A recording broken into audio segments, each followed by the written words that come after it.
Shaking, y'all. It is episode. Actually, this calls for more music. It is episode 150, Golden Mike Live. Here we go. We're talking about how to elevate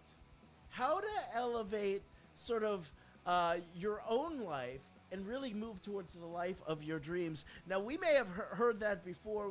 May have heard it before from positive psychologists, from woo-woo people, from snake oil salespeople. But the person we have today is legit. Founder of Arrive at Happy, the first Los Angeles-based company with a mission of inspiring transformation through the science of happiness.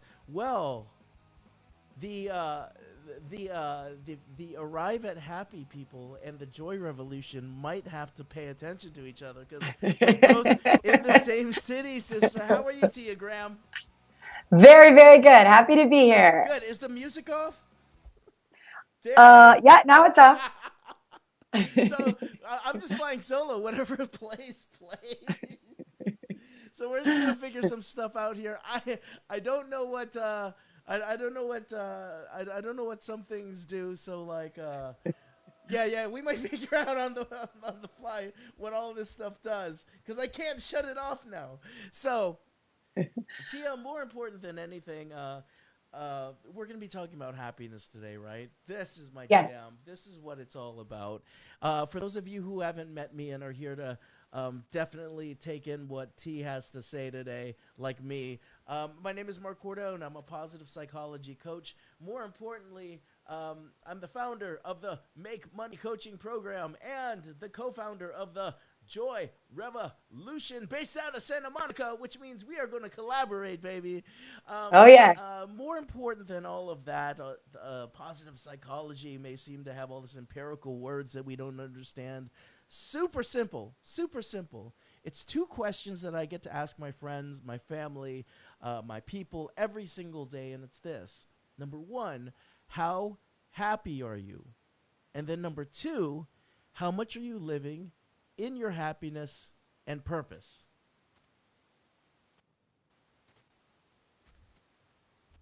Can you hear me? Can hear you. Okay, so given all of that, Tia, how happy are you, and how much are you living in your happiness and purpose, your purpose? I am extremely, extremely happy, in an incredible state right now. And now that I am fully running my happiness company, I feel absolutely living in purpose. I'm also a mom, so that gives me a lot of purpose Yeah. too. Oh, married as well, but lots of Oh yeah, yeah, that too. that too.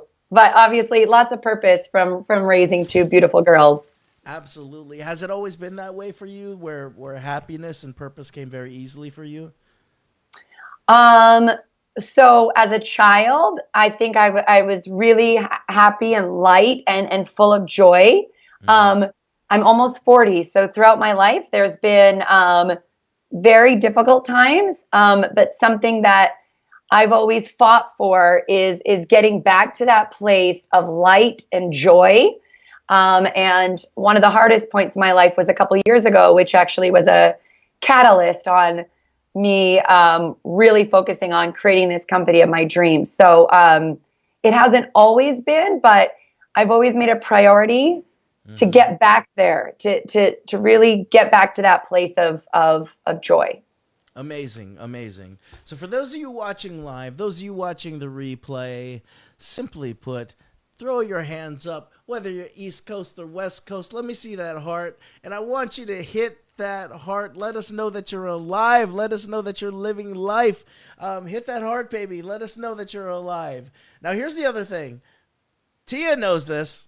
Tia knows this well, especially since she's worked with Tal Ben-Shahar, who's a renowned positive psychology psychologist. Positive psychology is not about the ups, the downs, and all, or it's not about the shits and giggles. It's not about the 24/7 happiness. It is not about Skittles and rainbows falling from the sky. Tia Graham riding on a unicorn with bags of happiness to spread for everybody. No, as hilarious as that is to think about, that's not what happiness is about. It's about really the ups, the downs, the all-arounds of life, and how you successfully navigate emotionally, spiritually, relationally, through all of those things. Would you agree, Tia? Yes, absolutely. That's one of the first things that I talk about and teach is the misconception that happiness is about this constant high. I think I'm gonna need to get an emoji of me riding a unicorn. That's awesome. Um, but yeah, I 100% agree. Is that it's that life is a journey of peaks and valleys, and you could build resilience for the valley time, but really that acceptance and knowing that you chasing a constant high is not realistic, right? No, not at all. And also one of the things that happens is Tal Ben-Shahar what's going on here?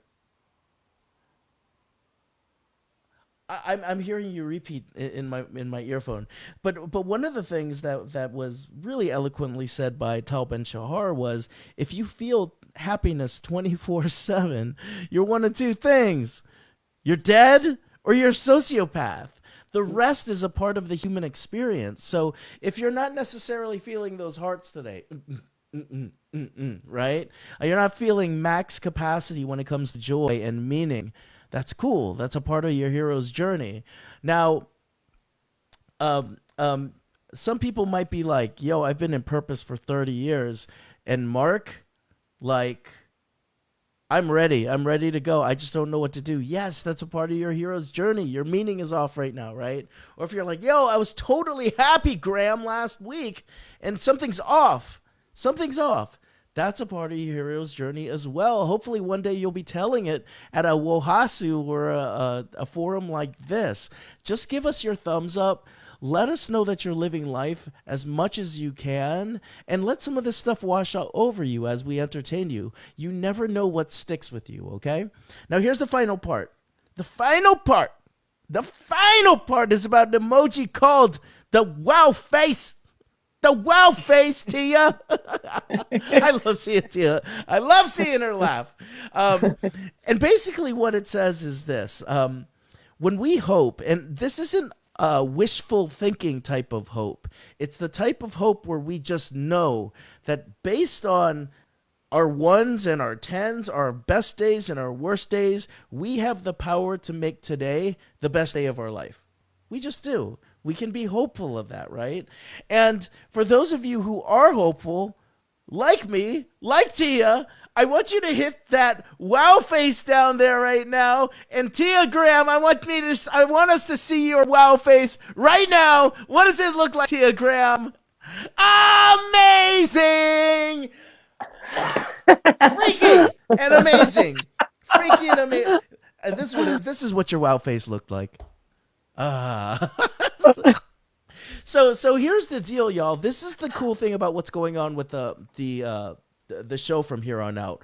We're gonna record the live stream every single day, but also at the same time, we're going to record this so that it's ready to go on Apple Podcasts. You'll be able to podcast this from here on out.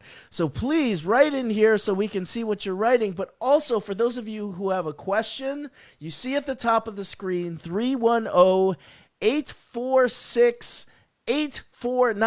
310-846-8498. If you call that number, we're going to make you a part of the show, and definitely we're going to have some fun with that. And whatever questions you have for Tia when it comes to elevating your happiness, let's go there. Now, given all of that, this is the part where it's going to become both live stream and podcasty. Tia Graham, what's your story?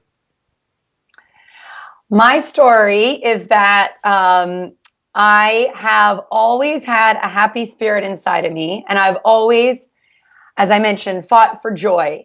About 10 years ago, I had an idea to create a happiness company, not knowing what that meant. But throughout my life, I've had people ask me, how do you stay so happy? How do you, even when things are really difficult, how do you have this smile on your face when everything totally sucks?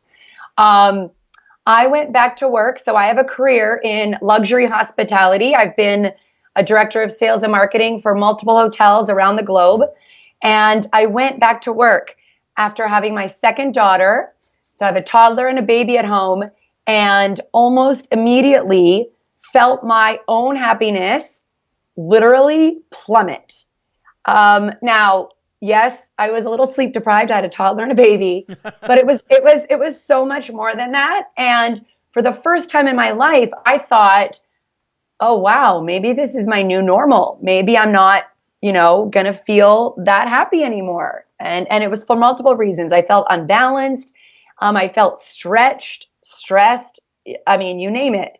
And it didn't feel like life was fun. And I'm someone who has a ton of fun as much as possible.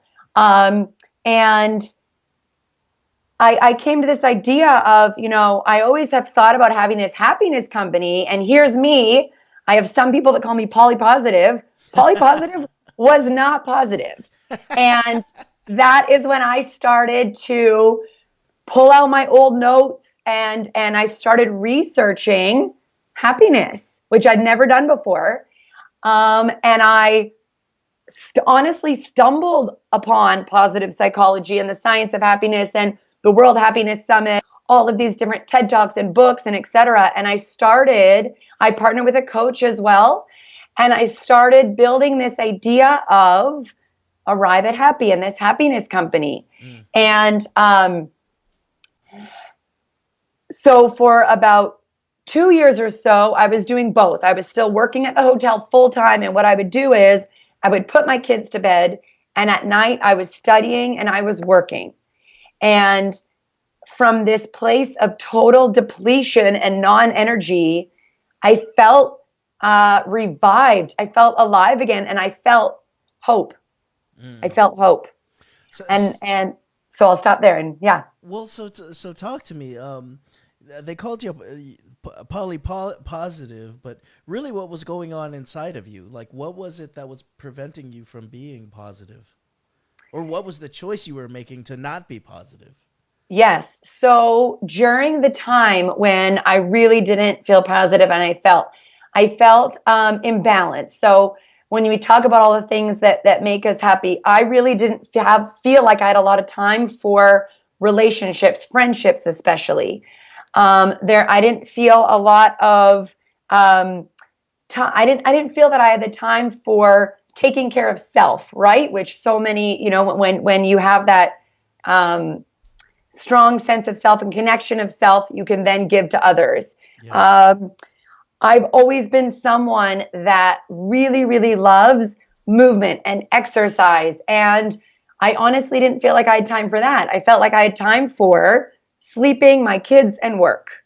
And I was really trying to stay positive. I honestly was. And at work, I could always put on game face.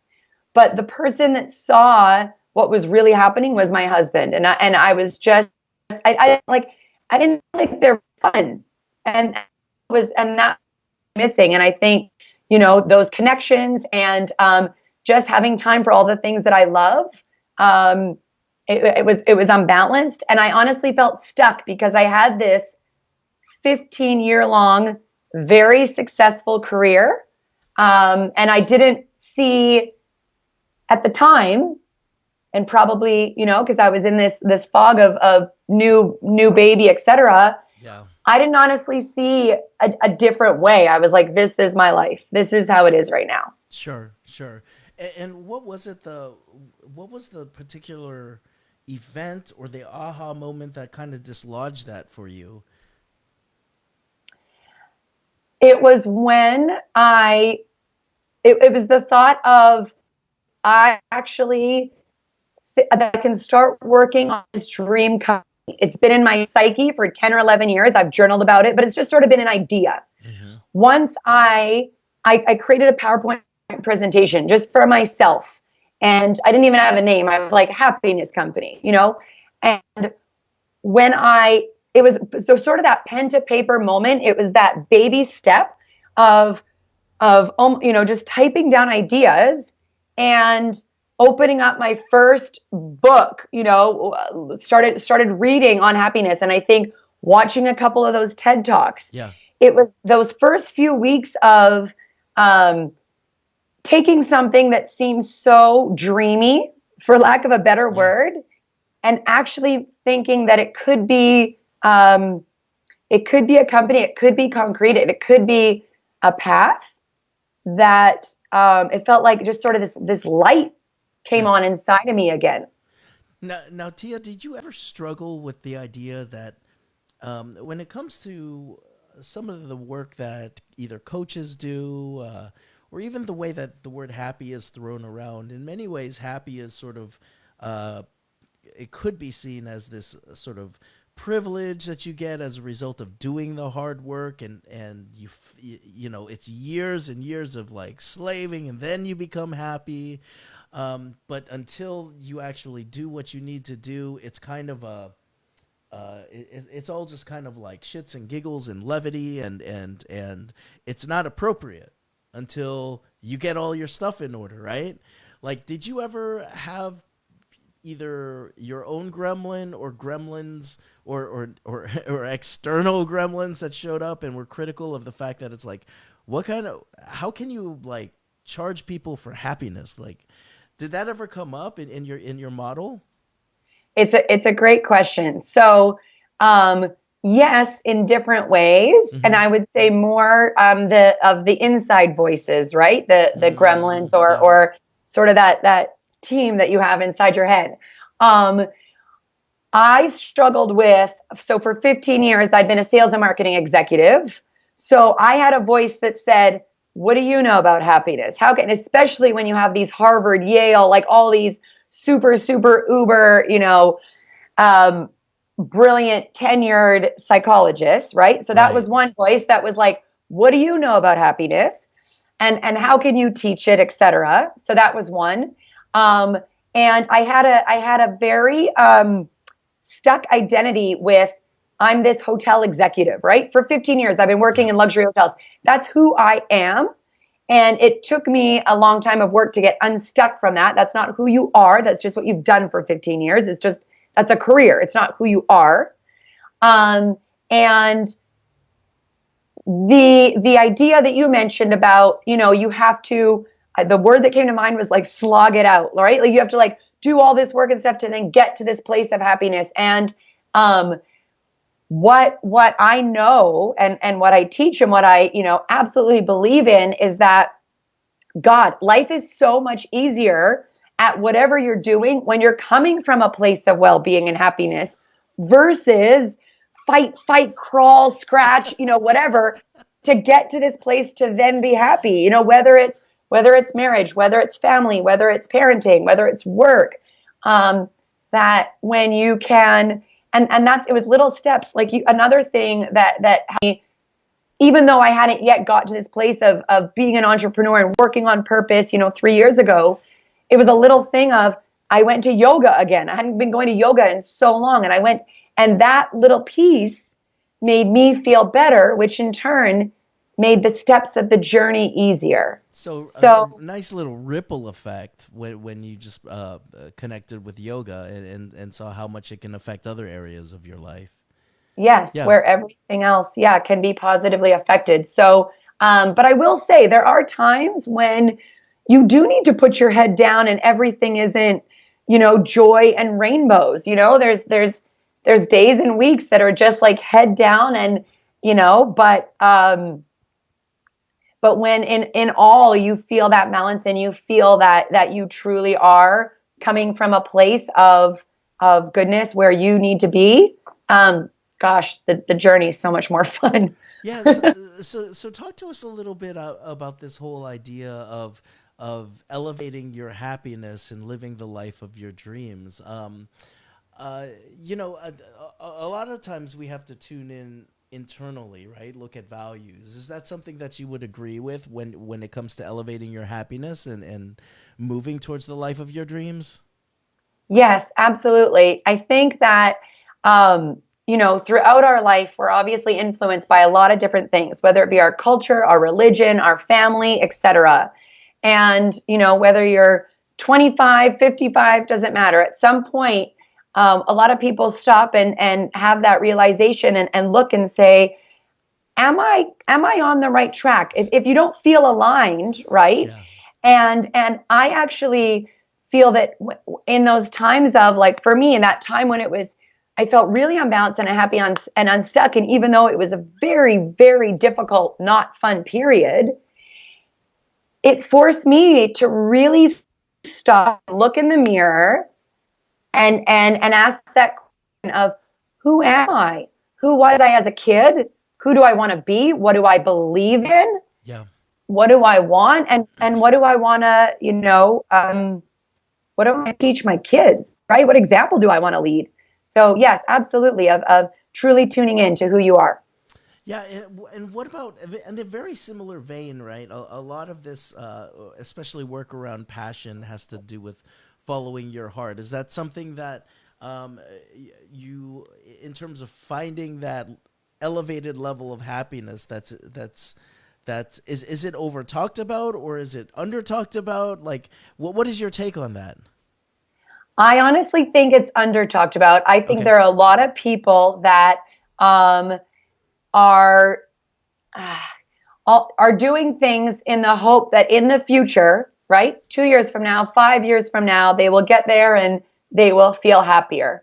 I mean, I Mm-hmm. just know in my circle of friends and family and everyone, and so that part of connecting to your heart, I think it's of utmost importance, and it's something to not be delayed, right? That when you truly can center yourself and look at what you need, and what makes your heart sing, and then work on little, doesn't have to be huge things. It could be little habits and little things that you can create. It doesn't necessarily have to be, leaving your job to start a company or moving to, Bali. I don't know. It doesn't have to be that grandiose for you to really be living that heart-centered life. Okay, okay, and so let's start bringing this all together, right? So we're living the heart centered life. We're in line with the values. How do we now start moving to that dream life, right? Especially since you're coming from a happiness positive psychology realm, which sometimes is very empirical by nature. Yeah. Yeah. So I start with really defining and getting very clear on what is your dream life. Hmm. A lot of people don't even stop to actually ask themselves that question. They might have some ideas, but getting very, very crystal clear on what is it that you want and what is it that you need that's going to make you thrive, that's going to make you feel so alive and be excited every single day when you wake up. So I would say that's step number one, is getting very crystal clear on what is this? What is your desired future, right? And then working on, I would say, on a weekly basis on what are the steps? What are the baby things? For me, it was yoga. It was time with friends. It was working on this, working on a business. It was studying, learning and growing, and getting back to things that I were really interested in when I was, 7 or 8 years old. So I would say, zooming out first and then zooming in on the little steps to get you to that elevated place. And a key step is involving the people that love you and care about you. So whether that be your parents, your friends, your spouse, coworkers, not trying to go at it alone, Yeah. and knowing that, along the journey, yes, there's ups and downs, and I'm so glad you alluded to that at the beginning. um that, all of the emotions that we feel, we're supposed to be feeling right now. Yeah. So knowing that that's part of the journey as well. But that first step, I think, is probably the most key of truly taking the time to focus on, what does an elevated dream like look like for me. Yeah. And what I'm hearing is that you make it as clear and concise, and you try to bring in as many sensations and smells and sights and sounds, like everything that you would possibly hear, see, touch, smell, taste in that sort of elevated state. Is that's what you want to bring in, right? Yes, Okay. absolutely. And everything, there are so many ways that your life can support the journey of getting to your elevated state. So when you look at your environment in your home, when you look at the people that are around you, when you look at where you are at work, right? It doesn't necessarily have to be something that's compartmentalized for this, whatever you're doing. It's looking at how can all your entire environment, when you're in your car, right? There are so many touch points to support you in getting just along the journey. Yeah, I love that. I also love the idea that in multi studies, whether someone is coming back from a traumatic injury or someone who has had a peak experience or an ecstatic experience, one of the biggest things that's consistent throughout is having as Aristotle called it, a virtuous friend who's there to share it with. You're there to share it with them. Oftentimes, the first thing, I don't know about you, Tia, but when something really good happens, I want to share it with somebody, right? And if they're the Absolutely. virtuous friend, they're not the type who is like, oh, you got a minus, you should have gotten an A, or blah blah blah, or you got a TED talk. Why didn't I get a TED talk, right? It's not those type of supports. It's more along the people who their greatest happiness comes from seeing you happy, and like it just is this Yes. it's this happy avalanche that happens as a result. I love it. I Yeah. love it. So let's put this together, and more importantly, like the science of happiness. Where does the science of happiness come into this? And again, this might be something that a lot of people see as frivolous, but in many ways, like we're now beginning to go into neuroscience. We're Hmm. beginning to look at economics and see how all of it comes together to contribute to our happiness. What's Hmm. your thought on the science of happiness? Do you use it for your own practice? Tell me about it. Yes. So, as I mentioned, I kind of stumbled upon it. I hadn't heard about it until about 3 years ago. And I was like, there's a science of happiness. What is this? This is interesting. And so but before that, I had my own ideas on what makes a happy life, right? For me, these are my sort of, my guiding light, right? With the science of happiness, and I actually studied with Tal Ben-Shahar and at different books and TED Talks, etc. What I think is so awesome about the science of happiness is it's like a giant toolbox, okay? So there's all these amazing studies, there's all of this great information that are coming out of incredible schools and coming from really incredible, passionate people that you can use. So let's say it's an area around relationships, or let's say it's an area around, intellectual growth or around mind body connection, right? So whatever area that you're interested on focusing on or learning more about, there are literally hundreds of tools that you can go and use as a resource for yourself, for your family, etc. And there are so many awesome studies that I will tell with people when I'm leading a workshop or when I'm talking to clients, etc. And you tell these studies, and people are like, wow, about an example like the mind over body. Some of these incredible studies are about when they take these 79-year-olds and they have them act like they're 59, and what happens to them. Oh, the Langer study. Exactly, like it's Yes. just like their bones stretch. I mean, it's mind-boggling. Yeah. So I have found it very useful in my own life. I've shared a lot of it with my husband. There's different things that have helped us as I've been studying the science of happiness. And one thing that I think is amazing is that I go in and work with companies, and the whoever's hiring me, whether it's the CEO or the HR director, they're very interested in the science part of happiness, right? But truly, what they want is they want their employees and they want their teams to feel happier. So it's almost like a something that sort of gets me in the door, I will say, a little bit, because Sure. they're very interested. But it's not, happiness is just not, it's not only the science of happiness. There's Right. spirituality, there's so much more Yeah. when it comes to it. But But yeah, the easiest way is I just think it's this incredible toolbox, and there's so much more information coming out every single year that my wish and dream is that so many more people around the world know about it and, can use it for themselves and then share it with others. And then, the revolution that you're creating, just spreads. Give us one from your toolbox, that one of the studies or one of the theories that just lights you up every time. Like, we each have our favorites. We're nerds like that. We've got our favorites. What's yours? So, okay, the Langer one is one. The other one that I love and I share constantly is the Alia Crum study when she went down to Wall Street. So I talk a lot about stress and about the upside of stress because as a sales and marketing executive for years, I've lived with a lot of stress.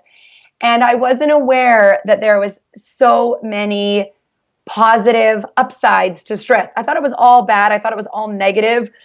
I believed that the stress was going to give me cancer. There's, a very, very negative association with stress.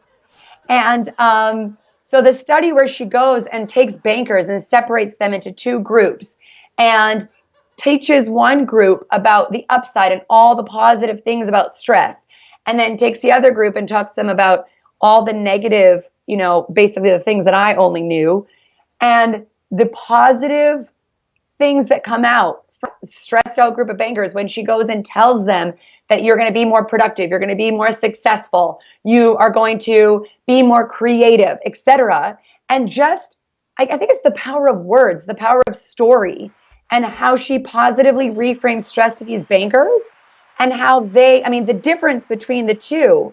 And so that's something that I constantly am teaching and saying that, stress isn't the enemy. It's our lack of recovery and the micro, medium, macro ways that we can recover from stress. And people just eat it up. Everyone's always like, wait, stress is a good thing? Like stress can be a positive? Yep. So I think that's a huge one. Yep, that's huge. I have no idea whether it's a caller for the show or a bill collector right now. So I'm going to let it slide right now. If you're trying to get on the show, text me. So I do love that whole idea of being able, when you go and change your perspective, even if it's around stress, right? Stress might just be a press that's letting us know that things are too easy because you don't feel stress, or things are a little bit too hard and challenging because you feel distress, right? So just having that kind of feedback loop, knowing what you're capable of is such a big difference maker, right? Absolutely. Yeah. And just knowing that stress isn't your enemy. Stress is there. We've always had stress.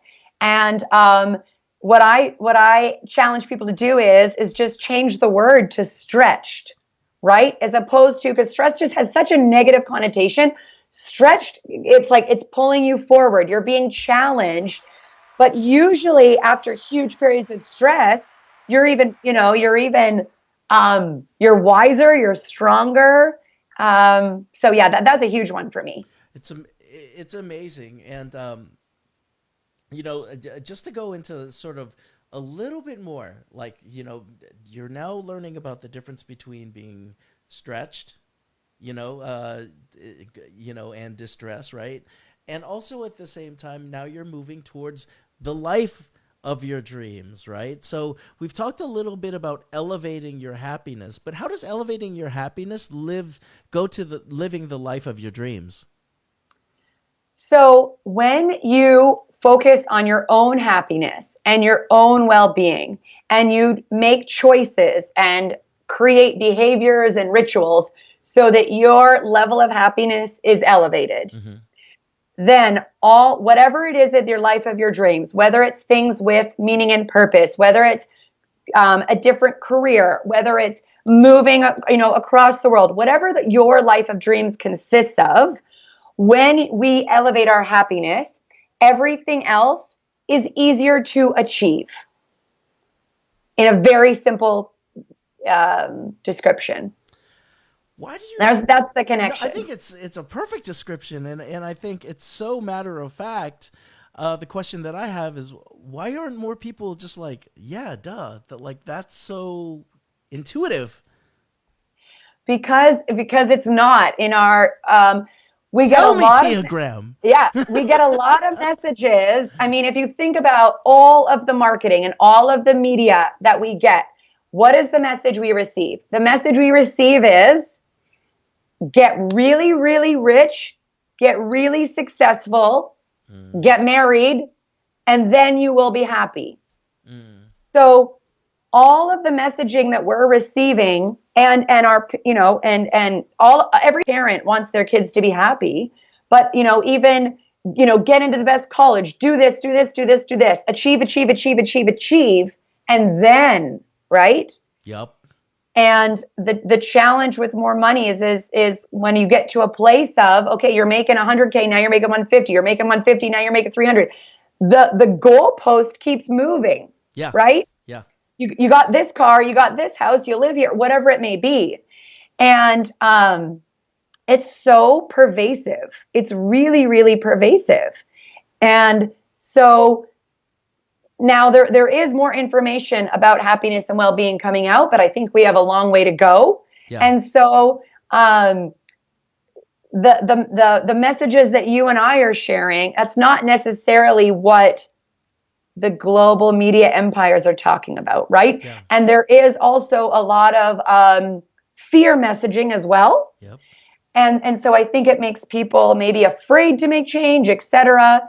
And so the message that positive psychology and that joy revolution and everything is sending out, not it's not in mass communication yet. So it's early adopter.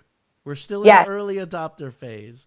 we're in early adopter phase. Yeah, Yes. and it does make sense because there's been so much that's been passed on that we haven't questioned. For example, Bismarck's idea to start turning, when at a certain age we start retiring, right? That had nothing to do with living the life of your dreams, and more so that he wanted to get out older workers and get in the newer workers, right?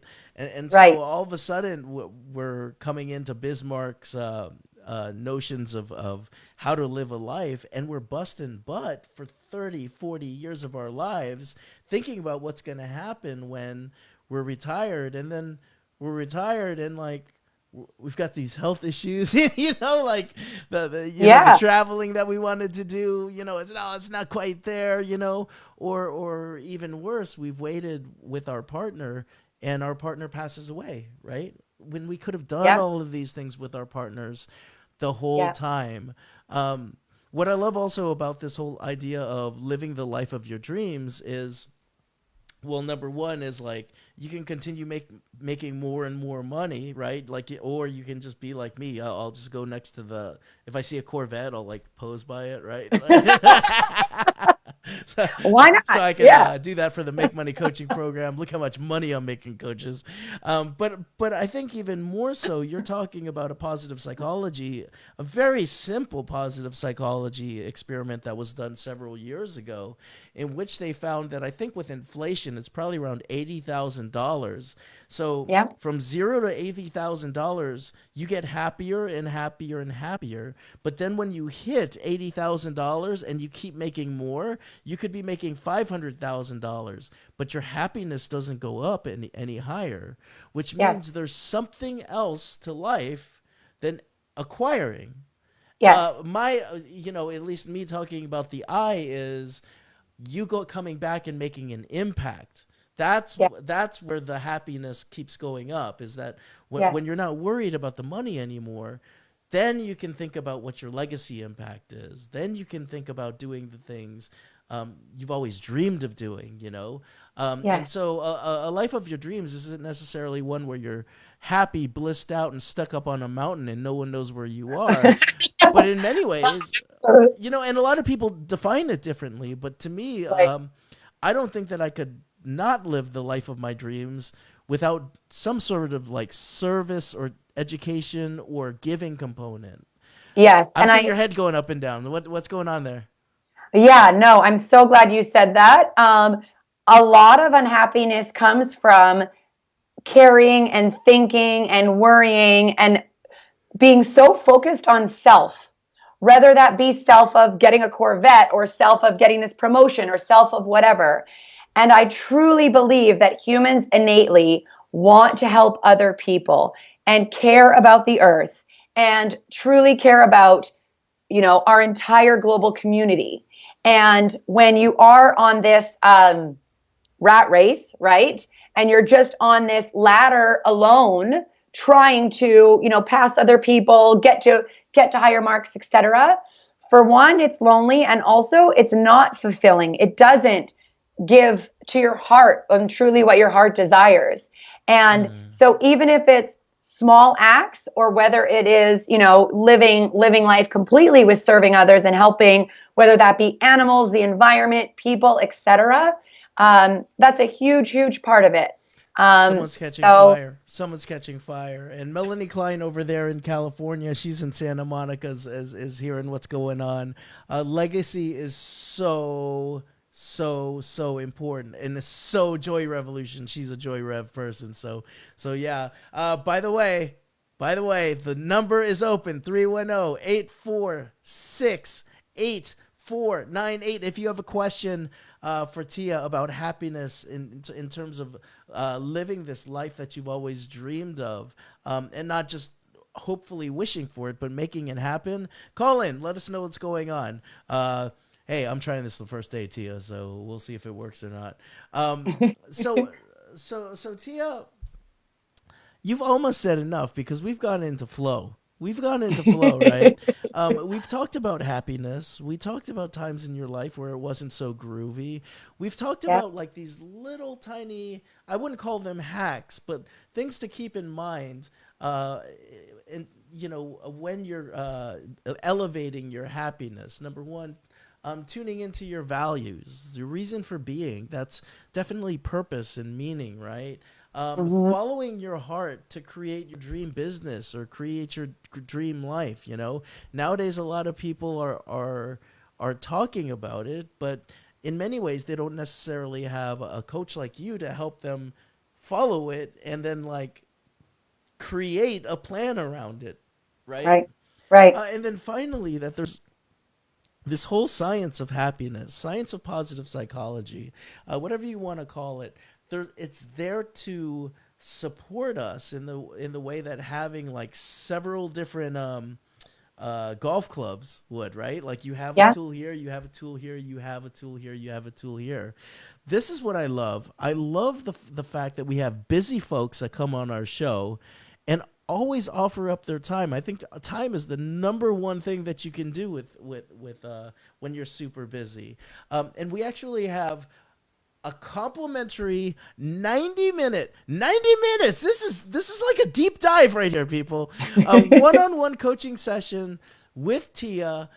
If you email her at tia at arrive at happy.com, Tia, TIA at arrive at happy.com. This will give you the opportunity to win 90 minutes one-on-one with Tia, talking about happiness, talking about what's not working, talking about where you want to go next, talking about elevating your happiness, and then moving to living a life of your dreams. Do you think I covered enough there? Did we? yes, you're amazing. Yeah, we're gonna hit. People are going crazy for it. Well, here's the deal, y'all. If you liked what Tia had to say about happiness, there aren't a lot of people like this. Is doubly fresh because we're going to be talking about happiness. I want you to come back on the show, Tia. Let us know what's going on, and then we can go from there. But here's the dealio. We're both coaches, so we're going to do a visioning activity over there for you. So, like, I want you to go and imagine. I want you to imagine that over there in California, a golden mic is now coming down from the ceiling, right? And this golden mic, wait, hold on. This golden mic is coming down from the ceiling, and this golden mic has the power to translate into every language all across the world. And when I flip the switch, everybody's going to be listening to what it is that the world needs to hear from you, Tia. Tia Graham, your golden mic is live now. The world and everyone in it needs to focus on their happiness and well-being for themselves and to lift up each other and to take us to a place that we are all connected and supporting each other, taking care of our earth, and truly focusing on what matters. Amazing. I want you to pick up that golden mic right now. Do you feel the weight in it? Do you feel the weight in that golden mic? I feel the weight. I feel the weight. I want you to smash that golden mic. Smash it. Smash it. Oh, they love when you smash the golden mic. Oh, they're getting joyous. They're getting joyous. It's okay. We have a huge budget to buy more of those golden mics. Nice. But Tia, I want you back on the show if you're willing to come Absolutely. back. I want to talk would love happiness. I want to collaborate. We're both in the same area doing the same thing. It's time that we get together and get some dinner and figure some stuff out. Now, this has been show 150, and Tia and I have one final question for you. Remember, email her. It's all up in there. You can even PM her via Facebook. But this is the final question that Tia and I have for you. If you're feeling good and you're living life to its full potential and meaning, what is your responsibility to change history for the better? Episode 150, Mark Cordone, Tia Graham. We are out of here. Thank y'all so much. Thank you. We will see you soon. Bye.